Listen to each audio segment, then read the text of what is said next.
12 अप्रैल 2017 अफगानिस्तान। एक कमरे में एक ऐसी खुफिया मीटिंग हो रही थी जिसका मकसद सिर्फ और सिर्फ एक था, हिंदुस्तान की धरती को खून से लाल करना। इस कमरे में पाकिस्तान की ISI, TTP, तहरीक-ए-तालिबान पाकिस्तान और ISIS की टॉप लीडरशिप एक साथ बैठी थी। कमरे के बीचों बीच बैठा था मौलवी हबीबुर रहमान, TTP का पूर्व कमांडर जो हाल ही में ISIS में शामिल हुआ था। यह आदमी पाकिस्तान आर्मी का खास मोहरा था और CIA की मोस्ट वांटेड लिस्ट में टॉप पर था। मीटिंग लगभग 5 घंटे तक चलती रही और इस कमरे के कोने में चुपचाप खड़ा था शाहिद मोमिनुल्लाह। वो मौलवी हबीब के सारे अकाउंट्स और फंडिंग को संभालता था। सुबह के लगभग 10 बजे शाहिद अफगानिस्तान के कंधार शहर पहुंच चुका था। वो एक छोटे से क्लिनिक के बाहर आकर रुक गया। करीब 10 मिनट तक आसपास नजर रखने के बाद जब उसे तसल्ली हो गई कि रास्ता साफ है तो वो तेजी से क्लिनिक के अंदर घुसा और दरवाजा अंदर से लॉक कर दिया। शाहिद ने सीधा अपनी जेब में हाथ डाला और 5 अफगानी नोट निकालकर डॉक्टर की टेबल पर रख दिए। दोनों के बीच एक शब्द नहीं बोला गया। शाहिद तुरंत पलटा और क्लिनिक से बाहर आ गया। घर जाकर डॉक्टर ने वो 5 नोट निकाले और मैग्नीफाइंग ग्लास से नोट को देखने लगा। साधारण से दिखने वाले उन नोट्स पर पेंसिल से लिखे छोटे छोटे अक्षर उभरने लगे। ये कोई आम अक्षर नहीं थे, ये फारसी भाषा में लिखा एक हाईली कॉम्प्लेक्स कोडेड मैसेज था। लगभग 40 मिनट की कड़ी मेहनत के बाद डॉक्टर ने उस कोड को डिकोड किया। एक सफेद कागज पर उसने उस मैसेज का असली मतलब लिखा। इस साल दिल्ली में मैच खेलने का प्लान है। खिलाड़ी दिल्ली या आसपास के किसी इंजीनियरिंग कॉलेज में एडमिशन ले चुका है। इस डॉक्टर ने अगले ही पल एक सैटेलाइट फोन निकाला और ये मैसेज सीधा 1200 किलोमीटर दूर भेजा। शाहिद कोई पाकिस्तानी आतंकी नहीं बल्कि पिछले 7 सालों से ISI के अंदर सांप की तरह कुंडली मार कर बैठा रॉ का अंडरकवर एजेंट था, एजेंट सूरी। और वो कांदार का डॉक्टर रॉ का ही एक स्लीपर एसेट था। दोस्तों, इस वीडियो में हम आपको बताएंगे कि कैसे रॉ ने एक फेल्ड UPSC स्टूडेंट की मदद लेकर उस आतंकी को पकड़ा जो दिल्ली में तबाही मचाने वाला था। कैसे रॉ ने खुद उस आतंकवादी को RDX बॉम्ब देकर उसे अपने जाल में फंसाया। ये था रॉ का सीक्रेट ऑपरेशन वुल्फ हंट। 15 अप्रैल 2017 रॉ हेडक्वार्टर्स न्यू दिल्ली। एक सीनियर रॉ ऑफिसर जिनका कोड नेम माथुर था सीधे रॉ चीफ अनिल दसमाना के केबिन में गए। माथुर ने अनिल दसमाना से कहा, वो दिल्ली में है सर, वो दिल्ली में घुस चुका है। अनिल दसमाना ने पूछा, कौन दिल्ली में है? माथुर ने कहा, सर, अफगानिस्तान में बैठे मेरे डीप कवर खबरियों ने एक रिपोर्ट भेजी है। ISI ने बेहद खतरनाक और वेल ट्रेंड आतंकवादी को फंड किया है और वो आतंकवादी इस वक्त दिल्ली में है।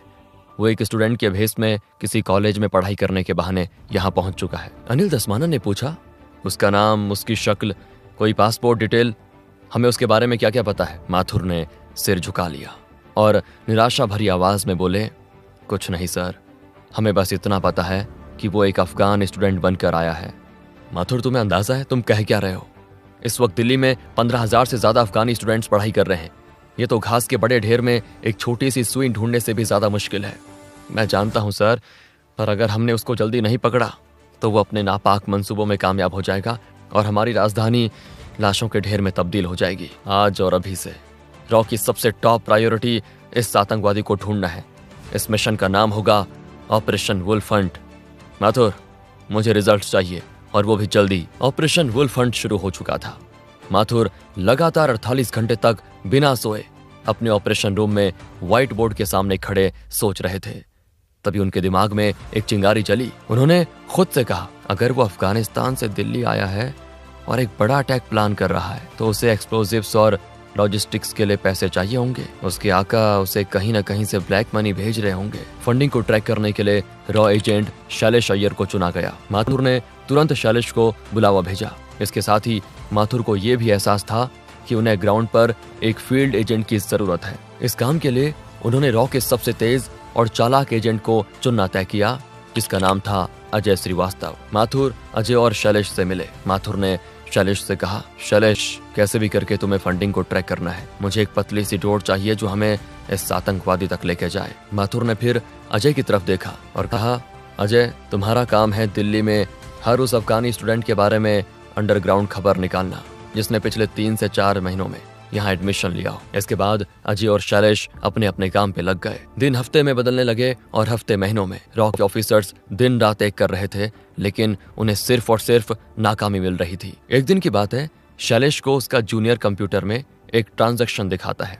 सर, इस एंट्री को देखिए, मार्च 2017 में एक साथ $60,000 अफगानिस्तान के एक बेहद छोटे और पिछड़े हुए पहाड़ी गांव में ट्रांसफर किए गए हैं। शैलेश समझ गए कि उन्हें वो पतली सी डोर मिल गई है। जब टेक्निकल टीम ने उस बैंक अकाउंट को रिवर्स ट्रैक किया तो पता चला कि ये ट्रांजैक्शन दुबई में रजिस्टर एक शेल कंपनी ने किया है। ये एक ऐसी कंपनी थी जिसका वजूद सिर्फ कागजों पे था, पर इसका कोई ऑफिस नहीं था। शैलेश ने बिना वक्त जाया किए दुबई में बैठे रॉ के अपने सबसे खास अंडरकवर ऑपरेटिव रॉबिन को एक एनक्रिप्टेड मैसेज भेजा। रॉबिन पिछले 12 सालों से दुबई में एक बिजनेसमैन के रूप में अपनी असली पहचान छुपा के रह रहा था। रॉबिन अपने सोर्सेस और दुबई पुलिस के अंदर बैठे अपने खबरियों के जरिए 1 हफ्ते के अंदर उस कंपनी के मालिक तक पहुंच गया। उस इंसान का नाम था अल बुखारी। जब रॉबिन ने बुखारी के बारे में इंटेल गैदर करना शुरू किया तो पता चला कि अल बुखारी पिछले 10 सालों से दुबई के आलीशान शहर में एक इज्जतदार व्यापारी का नकाब पहने हुए था, पर असल में वो आईएसआई और टेररिस्ट्स का एक बहुत बड़ा फाइनेंसियर था। रॉबिन की लगातार निगरानी ने एक बेहद खास बात पकड़ ली थी। बुखारी को ब्रेन ट्यूमर था और इस बीमारी की वजह से वो हर हफ्ते दुबई के मशहूर राशिद हॉस्पिटल में अपना सिटी स्कैन और चेकअप करवाने जाता था। रॉबिन ने पता लगाया कि सिटी स्कैन वार्ड में एक इंडियन ओरिजिन की नर्स काम करती है। रॉबिन ने उस नर्स को अप्रोच किया, उसे इंडिया में एक सेफ फ्यूचर और एक बेहद ही अच्छी नौकरी देने का लालच किया, वो भी सरकारी। देशभक्ति और बेहतर भविष्य के लालच ने उस नर्स को रॉ का एसेट बना दिया। अगले हफ्ते जब बुखारी अपने बॉडीगार्ड्स के साथ राशिद हॉस्पिटल पहुंचा तो वार्ड के अंदर उसने अपने सारे मेटल के आइटम्स, अपना वॉलेट और अपना हाई एंड एनक्रिप्टेड फोन उस नर्स की ट्रे में रख दिया। बुखारी सिटी स्कैन मशीन के अंदर लेट गया और जैसे ही मशीन की आवाज चालू हुई उस नर्स ने सफाई से बुखारी का फोन गायब कर दिया और एक डमी फोन वहां पे रखा और पिछले दरवाजे से हॉस्पिटल से निकल गई। वो सीधे दुबई में मौजूद रॉ के एक सेफ हाउस पहुंची जहां रॉबिन उसका इंतजार कर रहा था। अगले 24 घंटे के अंदर वो फोन रॉ हेडक्वार्टर्स दिल्ली में शैलेश की टेबल तक पहुंच गया। ये फोन किसी सोने की खान से कम नहीं था उस समय। रॉ की टैग टीम ने उस एनक्रिप्टेड फोन को अनलॉक किया। शैलेश और उनकी टीम ने हर एक टेक्स्ट मैसेज, हर एक कॉल लॉग और एनक्रिप्टेड व्हाट्सएप चैट को छान मारा। इन चैट से एक बात बिल्कुल साफ हो गई थी, वो अफगानी आतंकवादी नोएडा के एक मशहूर इंजीनियरिंग कॉलेज में एक टेक्निकल कोर्स में एडमिशन ले चुका था। लेकिन किस्मत यहाँ भी रॉ के साथ लुका छुपी खेल रही थी। इन सारे चैट्स में उस आतंकवादी का असली नाम कहीं भी जिक्र नहीं किया गया था, उसे सिर्फ कोर्ट्स में बुलाया जा रहा था। लेकिन शैलेश ने हार नहीं मानी। उन्होंने उस फोन में मिले उन सभी नंबर्स को जिन पर बुखारी बात करता था लगातार सर्विलेंस और इंटरसेप्शन पे लगा दिया। 15 सितंबर 2017 आधी रात को शैलेश के जूनियर ने उसे कॉल किया।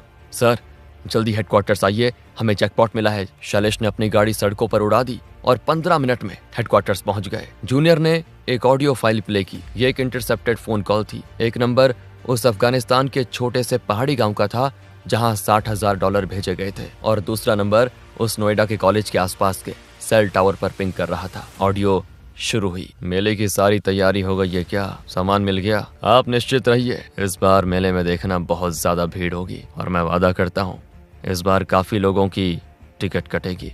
बस सामान आते ही काम तमाम। शैलेश ने ऑडियो सुनते ही कहा, यही है वो। Track the exact location of this phone. अगले 15 मिनट में रॉ ने उस फोन नंबर की सारी हिस्ट्री और डेटा निकाल दिया। आतंकवादी का नाम था उजैर काफी। अब रॉ के पास उसकी फोटो, उसकी बैंक डिटेल्स और उसके इंजीनियरिंग कॉलेज के कोर्स की डिटेल्स सब कुछ थी। माथुर और शैलेश ने ये सारी इंटेलिजेंस रॉ चीफ दसमाना को दी। दसमाना ने रिपोर्ट पढ़कर कहा, हम इसे डायरेक्ट तो नहीं उठा सकते। अगर हमने इसे किडनैप कर लिया तो इंटरनेशनल ह्यूमन राइट्स वाले बवाल खड़ा कर देंगे कि हमने एक मासूम अफगानी स्टूडेंट को गायब कर दिया। हमारे पास कोई फिजिकल एविडेंस नहीं है उसके इरादों का। इसके बाद माथुर और शैलेश ने एक बेहद रिस्की प्लान बनाया। प्लान ये था कि एक ऐसे भरोसेमंद लड़के को ढूंढा जाए जो बिल्कुल एक आम बच्चे की तरह दिखे और जो दोस्ती के बहाने उजैर के दिल में जगह बनाए। शैलेश ने यूपीएससी एस्पिरेंट्स का डेटाबेस खंगाला, क्योंकि जो लोग देश की सबसे बड़ी सिविल सर्विस का सपना देखते हैं उनमें देश के लिए कुछ कर गुजरने का जुनून जरूर होता है। उन्होंने ऐसे लड़कों की लिस्ट बनाई जो हाल ही में यूपीएससी इंटरव्यू तक पहुंचे थे लेकिन फाइनल सिलेक्शन में फेल हो गए थे। आईबी और रॉ के एजेंट्स ने सरकारी नौकरी का बहाना बनाकर करीब 100 से ज्यादा लड़कों का सीक्रेट मॉक इंटरव्यू लिया। इन सब में शैलेश की निगाह एक 23 साल के लड़के पर अटक गई। उसका नाम था सोहेल खान। सोहेल दिल्ली के चांदनी चौक इलाके का पढ़ा लिखा सुलझा हुआ लड़का था। जब शैलेश ने सोहेल को अकेले में बुलाया और उसके सामने अपना असली रॉ आइडेंटिटी कार्ड रखा तो सोहेल हैरान रह गया। शैलेश ने सीधे शब्दों में कहा, सोहेल ये कोई नौकरी नहीं है, ये देश के लिए एक मिशन है। सोहेल ने कहा, सर मुझे लगा मैं अपने देश के किसी काम का नहीं रहा। आज आप खुद मेरे पास चलकर आए हैं और मुझे भारत माता की सेवा करने का मौका दे रहे हैं। बताइए ना मुझे क्या करना है। सोहेल के इस जज्बे ने शैलेश के दिल को जीत लिया। शैलेश ने सोहेल को पूरा प्लान बताया। अक्टूबर 2017 नोएडा का वो मशहूर इंजीनियरिंग कॉलेज, एडमिशन बंद हुए महीनों बीत चुके थे जब शैलेश एक लोकल गार्डियन बनकर सोहेल को कॉलेज लेकर गए, लेकिन प्रिंसिपल ने एडमिशन करने से मना कर दिया। शैलेश फिर कहते हैं, प्रिंसिपल साहब मुझे पता है कि पिछले साल आपके कॉलेज के हॉस्टल से एक बहुत बड़ा ड्रग रैकेट पकड़ा गया था और वो पुलिस फाइल आज भी दबी हुई है। अगर आप चाहते हैं कि आपकी इज्जत और ये कॉलेज दोनों सलामत रहे तो फिर इस लड़के को ठीक उसी कोर्स और उसी सेक्शन में डालिए जहां उजैर गफी पढ़ रहा है। ये सुनते ही प्रिंसिपल का चेहरा सफेद पड़ गया। तब अचानक उसके डेस्क का लैंडलाइन बजा और लाइन पर दिल्ली के एक बहुत बड़े कैबिनेट मंत्री थे जिन्होंने उसे तुरंत कोऑपरेट करने का ऑर्डर दिया। प्रिंसिपल की बोलती बंद हो चुकी थी। अगले दिन सोहेल खान उस कॉलेज का ऑफिशियल स्टूडेंट बन चुका था। सोहेल का काम था उजैर से दोस्ती बढ़ाना। उजैर जो पिछले कई महीनों से एक अनजान शहर में अकेला फील कर रहा था, उसे सोहेल जैसा एक लोकल और मददगार लड़का बहुत पसंद आया। सोहेल उसे कॉलेज की पढ़ाई में मदद करता, कभी अपने घर का बना खाना खिलाता। कुछ हफ्तों के बाद एक दिन कैंटीन में चाय पीते हुए उजैर ने सोहेल से कहा, भाईजान मैं इस हॉस्टल के बेकार माहौल से तंग आ चुका हूँ। तुम तो दिल्ली के हो, मुझे लाजपत नगर जैसी किसी अच्छी जगह पे कोई कमरा दिलवा दो ना। सोहेल बोला, अरे उजैर भाई इसमें कौन सी बड़ी बात है, अरे मैं आज ही आपके लिए एक बेहतरीन कमरा ढूंढवाता हूँ। सोहेल ने तुरंत ये खबर शैलेश और अजय को पास कर दी। अजय ने लाजपत नगर में एक ऐसा स्पेशल कमरा चुना जो हर तरफ से रॉ और दिल्ली पुलिस की निगरानी में रखा जा सके। उस कमरे की सड़क पर आने जाने वाले भाजी वालों से लेकर पास की चाय की टपरी वाले तक सभी के सभी आम भेस में अंडर कवर सिक्योरिटी फोर्सेस थे। उजैर को वो कमरा बड़ा पसंद आया। कमरे में आते ही उजैर अपने मंसूबों की आखिरी स्टेज पे पहुंच गया। रॉ के इंटरसेप्टर्स ने एक बार फिर उजैर की अपने आकाओं के साथ कॉल रिकॉर्ड की। इस बार उसने कहा, मैंने मेले के लिए 3 टारगेट सेट किए हैं, IGI airport, Ansal plaza mall और एक बड़ी मार्केट। इनमें से किसी भी जगह हम बहुत बड़ा नुकसान कर सकते हैं, बस मुझे उस सामान की डिलीवरी दे दो। ये सुनते ही शैलेश ने एक शातिर चाल चली। 2 दिसंबर 2017 कमरे में सोहेल और उजैर बैठे बातें कर रहे थे। सोहेल ने अपने प्लान के मुताबिक चेहरे पे गुस्सा लाते हुए कहा, भाईजान मेरे जहन में आज भी आग लगी है। 2002 के दंगों में इन जालिमों ने मेरे मामू जान को जिंदा जला दिया था और इस नामुराद सिस्टम ने हमें आज तक इंसाफ नहीं दिया। मेरा खून खौलता है जब मैं इन लोगों को खुशी से जीते हुए देखता हूँ। सोहेल के अंदर ऐसी आग और सिस्टम के खिलाफ नफरत देखकर उजैर के अंदर का आतंकवादी जाग उठा। उसने सोहेल के कंधे पर हाथ रखते हुए कहा, सोहेल जहाँ इंसाफ नहीं मिलता ना वहाँ इंसाफ छीना जाता है। खून का बदला सिर्फ खून से लिया जाता है। अगर तुम्हारे अंदर थोड़ी सी भी हिम्मत है तो तुम मुझे बस कहीं से बॉम्ब का इंतजाम करवा दो। बदला कैसे लेना है वो मैं तुम्हें दिखाऊंगा। सोहेल ने हैरानी का नाटक करते हुए कहा, भाईजान मैं बॉम्ब कहाँ से लाऊंगा? हाँ मेरा एक चाचा है, वो पुरानी दिल्ली में कुछ ऐसे अंडरवर्ल्ड के लोगों को जानते हैं जो ये सब स्मगलिंग करते हैं। मैं उनसे बात करके देखता हूँ। मछली पूरी तरह कांटे में फंस चुकी थी। सोहेल वहां से निकला और शैलेश को ये खबर देता है। शैलेश ने सीधा DRDO के टॉप मिलिट्री साइंटिस्ट्स को कॉल किया। उन्होंने DRDO से स्पेशली एक RDX बॉम्ब बनाने को कहा। कुछ ही दिनों में वो बॉम्ब रॉ के पास पहुंच गया। 12 दिसंबर 2017 सुबह का वक्त था। दिल्ली के खुफिया सेफ हाउस में शैलेश, अजय और सोहेल तीनों मौजूद थे। शैलेश ने एक काले रंग का भारी स्पोर्ट बैग सोहेल के हाथ में दिया। बैग को लेकर सोहेल उजैर के कमरे की तरफ बढ़ रहा था। उसके ठीक पीछे थोड़ी दूरी पर अजय और 30 से ज्यादा दिल्ली पुलिस के black cat commandos civil dress में पूरे इलाके को घेर चुके थे। जैसे ही सोहेल कमरे में घुसा उजैर की आंखें बैग पर टिक गई। सामान लाया? उजैर ने बेसब्री से पूछा। सोहेल ने कांपते हुए हाथ से बैग मेज पे रखा। उजैर ने बैग खोला और वो एक्सप्लोजिव देखकर खुश हो गया। उजैर ने उस बॉम्ब को बाहर निकाला और उसे चेक करने के लिए तुरंत बाथरूम की तरफ गया।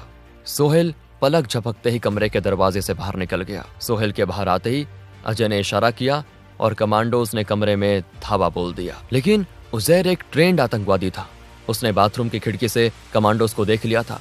जैसे ही कमांडोज दरवाजे से घुसे उजैर बाथरूम की छोटी सी खिड़की का शीशा तोड़कर उस बैग के साथ कूद गया और अजय जो दरवाजे पर थे उन्होंने चिल्लाकर कहा, अरे वो भाग गया, उसे पीछे से पकड़ो।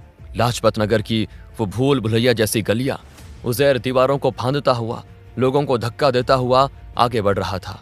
उजैर एक अंडर कंस्ट्रक्शन घर में घुस गया। अजय और उसके कमांडोज ने उस घर को चारों तरफ से घेर लिया। जैसे ही वो अंदर घुसे, उन्होंने देखा कि उजैर का अंगूठा उस डेटोनेटर के बटन पे था। देखो, आगे मत बढ़ना वरना सब राख हो जाएगा, बता रहा हूं। उजैर गुस्से और खौफ से चिल्ला रहा था। उजैर को लगा अब कोई चारा नहीं बचा है। उसने आंख बंद करके बटन दबा दिया, पर कुछ नहीं फटा, कोई धमाका नहीं हुआ। उजैर ने हैरान होकर बॉम्ब को देखा और अजय ने उजैर को जोर का मुक्का मारा। धमाका सुनना था ना तुझे? ये ले। दरअसल वो बॉम्ब दिखने में, वजन में और केमिकल स्ट्रक्चर में बिल्कुल असली बॉम्ब जैसा था, लेकिन उसकी वायरिंग इस तरह से की गई थी कि उसका ट्रिगर और डेटोनेटर पूरी तरह डेड था। वो एक डमी आरडीएक्स था। उजैर को वहीं पे अरेस्ट कर लिया गया। ऑपरेशन वुल्फ हंट खत्म हो चुका था, सफल हो चुका था। रॉ ने एक अनजान आतंकवादी को उसके ही जाल में फंसाकर उसे रंगे हाथों पकड़ लिया। उजैर से ऐसी सख्त पूछताछ हुई कि उसने अपने सारे मास्टर्स के नाम उगल दिए। भारत ने ये सारी इंटेलिजेंस CIA और अमेरिकन फोर्सेस के साथ शेयर की। इस इंटेल के बेस पर US फोर्स ने अफगानिस्तान के उन पहाड़ी इलाकों में उन आतंकवादी कैंप्स पर सर्जिकल स्ट्राइक्स की और उन सभी आतंकवादियों को उनकी सही जगह जहन्नुम पहुंचा दिया। वहीं सोहेल खान की इस साहस और बहादुरी को देखते हुए भारत सरकार ने उसे स्पेशल कोटा के तहत वही इज्जत की नौकरी दी जिसका उसने सपना देखा था। वो अपने देश के लिए एक असली हीरो बन गया। दोस्तों, अगर आपको वीडियो पसंद आई हो तो एक लाइक जरूर कीजिएगा, और अगर ऐसी इंटरेस्टिंग वीडियोस देखना चाहते हैं तो चैनल को सब्सक्राइब करना ना भूलें। मिलते हैं अगली वीडियो में, तब तक के लिए जय हिंद, जय भारत।